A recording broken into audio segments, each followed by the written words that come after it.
సారలమ్మ దేవతలందరినీ కూడా నేను అదేవిధంగా బట్టి గారు కుటుంబ సమేతంగా దర్శించుకోవడం జరిగింది.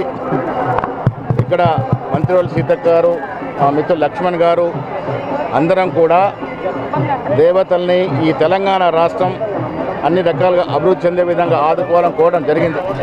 ముఖ్యమంత్రి రేవంత్ రెడ్డి గారు ఒక ప్రత్యేక శ్రద్ధ పెట్టి ఈ ఆలయాన్ని ఒక 1000 ఏళ్ల పాటు గుర్తుండే విధంగా ఆధునాత శాస్త్ర టెక్నాలజీతో నిర్మాణం చేయడం అనేది యావత్ తెలంగాణ కాకుండా యావత్ దేశ ప్రజల యొక్క దృష్టి మేడారం జాతర మీద పడింది.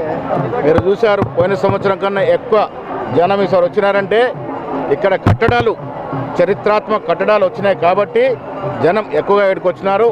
మా సీతక్క గారు ప్రత్యేకంగా ఉండి ఇవన్నీ కూడా ఏర్పాటు చేసినారు. అదేవిధంగా పొంగులేటి శ్రీనివాసరెడ్డి గారు, జిల్లా మంత్రి సురేఖ గారు అందరికీ కూడా ధన్యవాదములు. ముఖ్యంగా ముఖ్యమంత్రి గారికి ధన్యవాదములు.